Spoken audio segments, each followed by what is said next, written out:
Hello everyone, welcome to Sentia Brainery. तो आप सभी का हॉर्टिकल्चर एमसीक्यू सीरीज के 9th पार्ट में स्वागत है। आई होप आपको हमारी जो सीरीज है ये आपको पसंद आ रही होंगी and they are very important for all the exams related to agriculture, चाहे वो हमारी हॉर्टिकल्चर की एमसीक्यू सीरीज है, जनरल एग्रीकल्चर की सीरीज है या जो हमारा एग्रीकल्चर करंट अफेयर है उसकी सीरीज है। और जल्द ही हम जो करंट अफेयर्स हैं यानी कि related to general studies, general science, उससे रिलेटेड भी हम अपनी सीरीज जो वो स्टार्ट करेंगे, जो कि बहुत ही इंपॉर्टेंट होगी आपके जितने भी कॉम्पिटिटिव एग्जाम्स हैं उनके लिए। तो लेट्स स्टार्ट टुडेस डिस्कशन। तो आज का हमारा फर्स्ट क्वेश्चन है, critical factor for the fruit set in tomato. जो टोमेटो होता है उसमें फ्रूट सेट के लिए क्रिटिकल मोस्ट इंपॉर्टेंट फैक्टर कौन सा होता है? Day temperature, night temperature, humidity या ऑल ऑफ दिस? जिसका राइट आंसर है बी, नाइट टेम्परेचर। जो नाइट टेम्परेचर होता है that is very important, that is the critical factor for fruit set in tomato. Tomato में जो ऑप्टिमम नाइट टेम्परेचर होता है फ्रूट सेट के लिए that is 15 to 20 degree centigrade, ठीक है। और इसमें अगर 13 से नीचे चला जाए टोमेटो का नाइट टेम्परेचर तो फ्रूट सेट जो होता है वो ड्रास्टिकली अफेक्टेड होता है। Next question is optimum temperature for growth and development in broccoli. जो आपकी ब्रोकली होती है, कोल वेजिटेबल है, ब्रासिका ओलेरेशिया बार इटैलिका, जिसमें ग्रोथ एंड डेवलपमेंट के लिए ऑप्टिमम टेम्परेचर कितना होता है? तो इसका राइट आंसर है बी, 16 to 20 डिग्री सेल्सियस, जो वो ऑप्टिमम टेम्परेचर होता है ब्रोकली में ग्रोथ एंड डेवलपमेंट के लिए। Next is topping is practised in. जो टॉपिंग जो कल्चरल ऑपरेशन है ये कौन सी कोल क्रॉप में प्रैक्टिस किया जाता है? टॉपिंग। तो इसका राइट आंसर है B, Brussels sprout. Actually topping का मेन पर्पस होता है कि सिंगल हार्वेस्टिंग को प्रमोट करना, यानी कि मैकेनिकल हार्वेस्टिंग को प्रमोट करना ब्रुसेल्स स्प्राउट में। तो उस पर्पस के लिए जो टॉपिंग करते हैं, तो टॉपिंग जो है वो कौन सी वेजिटेबल क्रॉप में की जाती है? ब्रुसेल्स स्प्राउट में। Hills ideal is a variety of. Hills ideal जो वो बहुत ही फेमस वैरायटी है, कोल क्रॉप में ही है। और कौन सी कोल क्रॉप की फेमस वैरायटी है? तो इसका राइट आंसर है ए, ब्रुसेल्स स्प्राउट की वैरायटी है hills ideal. Next question is flower and fruit drop in chilli is associated with. Chilli में एक फिजियोलॉजिकल डिसऑर्डर कह लो या एक बहुत ही ड्रास्टिक प्रोडक्शन प्रॉब्लम है, फ्लावर एंड फ्रूट ड्रॉप। तो उसका मेन रीजन क्या है? High night temperature, high day temperature, लो ह्यूमिडिटी या ऑल ऑफ दिस? इसका राइट आंसर है डी, ऑल ऑफ दिस। ये सभी फैक्टर जो है वो चिल्ली में फ्लावर एंड फ्रूट ड्रॉप के लिए रिस्पॉन्सिबल है। Next question, the prolong temperature of dash cause bolting in early varieties of knoll खोल। कितना डिग्री का टेम्परेचर अगर लंबे टाइम के लिए, अगर इतने डिग्री टेम्परेचर के लिए अगर हम नॉल खोल को एक्सपोज कर दे तो उसमें बोल्टिंग की प्रॉब्लम आ जाती है। तो इसका right answer is your B, less than 15 degree centigrade. Next is the seed rate per hectare for hybrid tomato. आपको पता है जो हाइब्रिड टोमेटो होता है उसमें सीड रेट कम होता है, और जो नॉर्मल टोमेटो वैरायटीज होती है जो कि ओपन पॉलिनेटेड वैरायटीज होती हैं तो उनमें ज्यादा सीड रेट होता है। तो जो हाइब्रिड टोमेटो होता है उसमें सीड रेट कितना होता है? 100 to 150 ग्राम पर हेक्टेयर। तो राइट आंसर हो गया बी। ये जो क्वेश्चन अभी नेट के 2021 एग्जाम में भी पूछा गया था कि हाइब्रिड टोमेटो का सीड रेट कितना होता है। अगर आपसे ओपन पॉलिनेटेड की बात करें तो उसमें होता है 400 to 500 gram per hectare open pollinated के केस में। बट जब हाइब्रिड वर्ड यूज कर दिया है तो हाइब्रिड कल्टीवार का आप याद रखना सीड रेट हमेशा कम होता है। Next is SSD, single seed descent method is a modification of. जो सिंगल सीड डिसेंट मेथड है ये किस मेथड की मॉडिफिकेशन है? तो इसका राइट आंसर है बी, सिंगल सीड डिसेंट जो है बल्क मेथड की मॉडिफिकेशन है। Next is the vector of beet curly top virus in chilli is. आपको पता है चिल्ली, टोमेटो, ये जो सोलेसिस क्रॉप है इनमें कर्ली टॉप डिजीज आती है जिसको हम बीट कर्ली टॉप वायरस भी कहते हैं। तो इसका वेक्टर क्या है? तो इसका राइट आंसर है डी, लीफ हॉपर। इसको हम कर्ली टॉप डिजीज के नाम से भी जानते हैं। अगर आपको ऐसे पूछे कर्ली टॉप डिजीज का वेक्टर कौन सा है चिल्ली में या टोमेटो में, तो that is your leaf hopper. The seed rate in knoll खोल इज, यानी कि खोल रबी इज। तो नॉल खोल में मोस्टली जो कोल वेजिटेबल्स हैं हमारी उसमें सीड रेट आपने देखा होगा 400 to 500 या 400 to 600 की रेंज में रहता है ग्राम पर हेक्टेयर। बट तो जो ये खोल रबी है इसमें थोड़ी क्लोज स्पेसिंग होती है, ठीक है। इसमें स्पेसिंग जो होती है क्लोज होती है 30/20 सेंटीमीटर कह लो या 25/25 सेंटीमीटर, तो इसलिए इसमें नंबर ऑफ प्लांट पॉपुलेशन भी ज्यादा होती है और सीड रेट भी ज्यादा लगता है। तो इसका right answer is your D 1000 to 1500 gram per hectare, यानी कि 1 to 1.5 kg per hectare. Next is buttoning in cauliflower is due to, जो कॉलीफ्लावर में बटनिंग प्रॉब्लम आती है, फिजियोलॉजिकल डिसऑर्डर है जिसमें कि स्मॉल छोटे साइज के कर्ड रह जाते हैं, बहुत ही छोटे छोटे कर्ड बनते हैं। तो ये किस कारण से होता है? रॉन्ग कल्टीवार की वजह से, planting early varieties late, over age seedling या ऑल ऑफ दिस। जिसका राइट आंसर है डी ऑल ऑफ दिस। ये सभी फैक्टर जो वो बटनिंग के लिए रिस्पॉन्सिबल है। The riciness in cauliflower is due to, cauliflower में जो राइसिनेस की प्रॉब्लम आती है, राइसिनेस भी एक फिजियोलॉजिकल डिसऑर्डर है कॉलीफ्लावर में, इसमें कि क्या होता है कि जो प्रिकॉशियस डेवलपमेंट हो जाती है, जो फ्लावर बर्ड्स होती हैं वो उसमें बोल्टिंग एक तरह से वो बोल्ट कर जाती हैं, मतलब एक तरह से आप देखेंगे कर्ड जो एक तरह से राइसी हो जाते हैं, वेलवेटी अपीयरेंस हो जाती है, लूज हो जाते हैं। तो राइसीनेस किसकी वजह से होती है? इसका राइट आंसर है D all of this. Temperature fluctuation की वजह से भी होती है, हाई नाइट्रोजन दे या पुअर सीड क्वालिटी हो तो भी राइसीनेस को कोज करता है। Next is the bracting in cauliflower is due to, cauliflower में एक ब्रैक्टिंग फिजियोलॉजिकल डिसऑर्डर होता है जिसमें कि क्या होता है कि जो कॉलीफ्लावर का कर्ड होता है उससे स्मॉल स्मॉल ना ब्रैकेट्स निकल आती हैं, मतलब छोटे छोटे लीव्स टाइप। तो ब्रैकेट्स जो कि एक अनडिजायरेबल कैरेक्टर है कॉलीफ्लावर में, तो उसका रीजन क्या होता है? High temperature, high nitrogen, both A and B या नॉन ऑफ दिस। इसका राइट आंसर है C both A and B. High temperature और हाई नाइट्रोजन दोनों जो है ब्रैक्टिंग को प्रमोट करते हैं कॉलीफ्लावर में। Optimum night temperature for fruit set in tomato, ये हमने पहले बात की थी कि नाइट टेम्परेचर जो वो क्रिटिकल फैक्टर है फ्रूट सेट के लिए टोमेटो में। तो यहाँ पूछ रही है कि ऑप्टिमम नाइट टेम्परेचर कितना होता है टोमेटो में फ्रूट सेट के लिए, तो right answer is your B 15 to 20 degree centigrade. Next is whiptail in cauliflower is prevalent in, cauliflower में ये जो भिपटेल है ये बहुत ही इंपॉर्टेंट क्वेश्चन है, बहुत सारे एग्जाम में पूछा जाता है, चाहे आपके कोई भी एग्जाम हो तो उसमें बहुत ज्यादा रिपीट होता है ये क्वेश्चन जो है।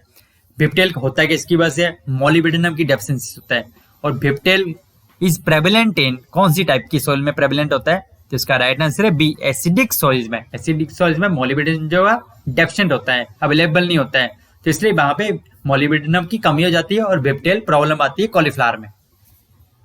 ब्लैक लेग इन कॉलीक्रॉप इज, जो कॉलीक्रॉप्स में ब्लैक लेग एक प्रॉब्लम आती है, डिजीज है, तो ये एयरबोर्न है, सॉइल बोर्न है, सीड बोर्न नहीं है, इंसेक्ट बोर्न है। जिसका right answer is your C seed borne disease है ब्लैक लेग जो होती है कॉलीक्रॉप्स में, ठीक है। Next is which nutrient is necessary for the development of lycopene in the tomato fruits, tomato fruits में लाइकोपेन डेवलपमेंट के लिए कौन सा न्यूट्रिएंट जो इंपॉर्टेंट है? तो इसका राइट आंसर है सी पोटाशियम। इससे रिलेटेड क्वेश्चन अभी जो रिसेंटली राजस्थान एग्रीकल्चरल यूनिवर्सिटी है, राजस्थान की जो सेंट्रल एग्रीकल्चरल जो Rajendra Prasad central agricultural university है आरपीको, बिहार में समस्तीपुर में, वहां पे भी इससे रिलेटेड क्वेश्चन पूछा गया था। इसका राइट आंसर है पोटाशियम जो है that is important for the lycopene development in tomato. The crop less infected by downy mildew में से कौन सी कॉल वेजिटेबल है जो कि डाउनी मिल्ड्यू से लेस अफेक्टेड होती है? तो इसका राइट आंसर है both B and C. Kale and Chinese cabbage दोनों जो वो डाउनी मिल्ड्यू का इंसिडेंस इनमें कम होता है, जबकि कॉलीफ्लावर हो गई उसमें बहुत ज्यादा इंसिडेंस होता है डाउनी मिल्ड्यू का। डाउनी मिल्ड्यू जो कि एक फंगल डिजीज है। Downy mildew in cole crop is favoured by, अब डाउनी मिल्ड्यू के लिए कौन से फैक्टर जो वो रिस्पॉन्सिबल हैं, मतलब प्री डिस्पोजिंग फैक्टर कौन से हैं? Mild temperature, high humidity, frequent rain या ऑल ऑफ दिस। इसका राइट आंसर है डी ऑल ऑफ दिस। तो ये सभी जो है डाउनी मिल्ड्यू के लिए रिस्पॉन्सिबल हैं।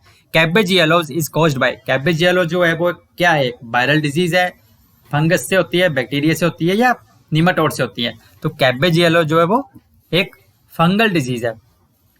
फिजियरियम ऑक्सीस्पोरम जो है उससे होती है कैबेज येलोज।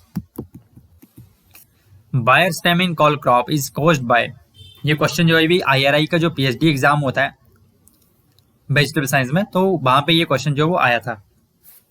तो बायर स्टेम जो होती है कॉल क्रॉप में that is caused bye Rhizoctonia solani, fungal disease है, ठीक है। The most common method of irrigation in tomato in India, tomato में इरिगेशन करने के लिए जो सबसे फेवर्ड मेथड है इंडिया में वो कौन सा है? स्प्रिंकलर, ड्रिप, फरो या फ्लड? इसका राइट आंसर है सी फरो मेथड ऑफ इरिगेशन जो वो मोस्ट कॉमनली फॉलो किया जाता है टोमेटो में इरिगेशन करने के लिए। द सोर्स ऑफ OGC यानी कि old gold crimson gene in tomato is, जो ओल्ड गोल्ड क्रिम्सन जीन है टोमेटो में, इसका सोर्स क्या है? इसका राइट आंसर है सी, बर्मिलियन। ओल्ड गोल्ड क्रिम्सन जीन जो है लाइकोपिन कंटेंट को बढ़ाता है टोमेटो में। Black wrote in cauliflower is externally seed born, internally seed born, soil born या एयर बॉर्न? ब्लैक रोट आपको पता है एक बहुत ही डिवास्टेटिंग डिजीज है कॉलीफ्लावर में या कोल क्रॉप्स में, जो कि बैक्टीरिया से होती है, जेंथोमोनास कम्बेस्ट्री से होती है।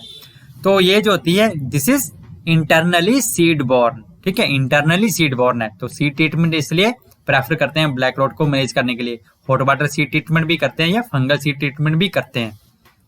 Next is pruning in tomato is done for, tomato में प्रूनिंग करते हैं, उसका पर्पस क्या होता है?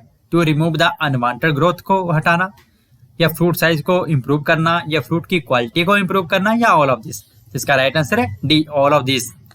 विच of the following is soilless culture technique, इनमें से कौन सी जो है वो सॉइललेस कल्चर की टेक्निक है? हाइड्रोपोनिक्स, एनएफटी, एरोपोनिक्स या ऑल ऑफ दिस? तो इसका राइट आंसर है डी, ऑल ऑफ दिस। ये सभी जो है सॉइललेस कल्चर की टेक्निक्स हैं, जहां पे सॉइल को एज ए मीडियम यूज नहीं किया जाता है। Next question is yes, Swingle and Tanaka are related to, जो स्विंगल एंड टनाका थे ये किस चीज से रिलेटेड थे? बनाना क्लासिफिकेशन, सिट्रस, पपाया या मैंगो क्लासिफिकेशन? इसका राइट आंसर है बी, सिट्रस क्लासिफिकेशन से रिलेटेड है ये जो स्विंगल एंड टनाका थे। The selection of variants from in vitro culture known as, जो इन विट्रो कल्चर करते हैं, जब हम माइक्रो प्रोपेगेशन करते हैं इन विट्रो कल्चर के द्वारा मेंटेन करते हैं, तो उसमें कुछ वेरिएंट्स आते हैं, तो उन वेरिएंट को सिलेक्ट करते हैं, तो उनको क्या कहा जाता है? तो इसका राइट आंसर है B, somaclonal variation. Next is chrysanthemum is, जो क्राइजेंथेमम ऑर्नामेंटल फ्लावर है, तो that is long day plant है, शॉर्ट डे है या डे न्यूट्रल होता है? तो क्राइजेंथेमम जो टिपिकल शॉर्ट डे प्लांट है। ये भी बहुत इंपॉर्टेंट क्वेश्चन है और बहुत बार रिपीट हुआ है जेआरएफ के एग्जाम में। गाइनोडायोसिस वैरायटी ऑफ पपाया, इनमें से कौन सी जो वो गाइनोडायोसिस वैरायटी है पपाया की? CO1, 2, 3, 4? तो इसका राइट आंसर है सी, CO3। ये जो CO सीरीज है CO1, 2, 3, 4, 5, 6, CO7 तक है, जो TNAU है तमिलनाडु एग्रीकल्चरल यूनिवर्सिटी, तो उन्होंने ये CO सीरीज डेवलप की है CO1 से CO7 तक पपाया की वैरायटीज है, जिसमें से कि जो CO3 है ये गाइनोडायोसिस है और एक CO7 है वो भी गाइनोडायोसिस है। तो वो ये आप याद रखना, CO3 और 7 जो दोनों गाइनोडायोसिस है, बाकी जो वो डायोसिस है।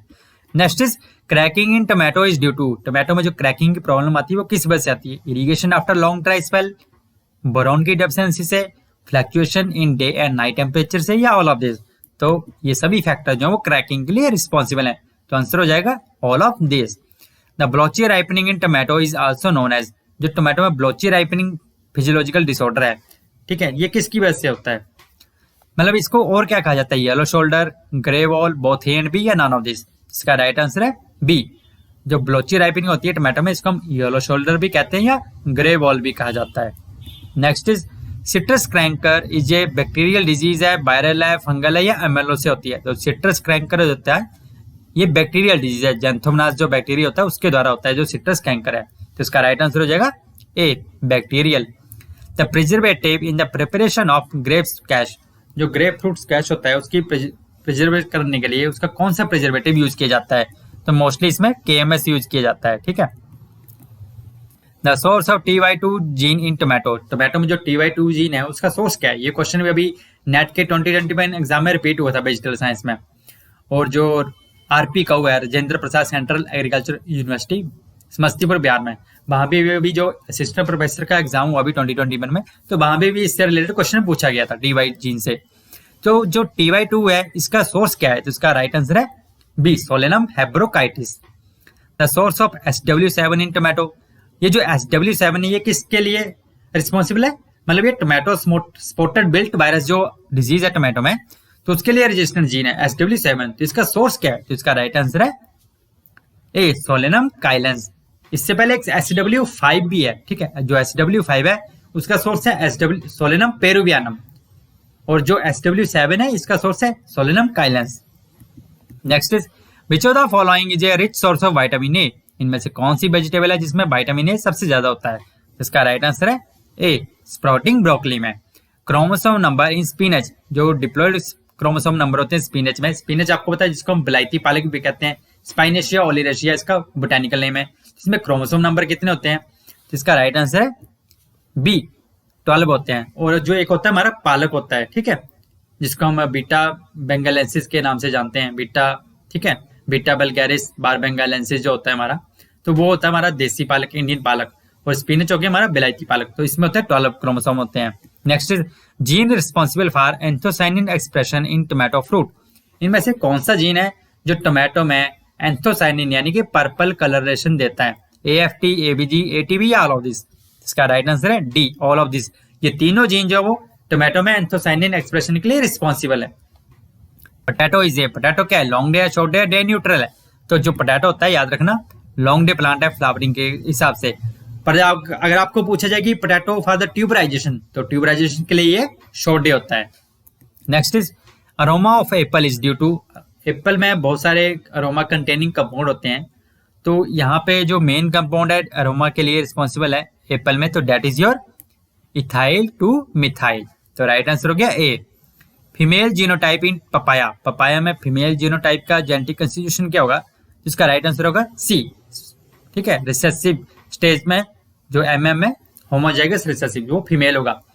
जो एक मतलब सिंगल ओकस है, डिफरेंट एलीज हैं, जैसे कि कैपिटल M वो मेल के लिए रिस्पॉन्सिबल होता है, और M to the power H that is for the hermaphrodite genotype, और होमोजाइगस स्टेज में रिसेसिव M होगा, तो वो फीमेल जीनोटाइप को रिप्रेजेंट करता है पपाया में, ठीक है।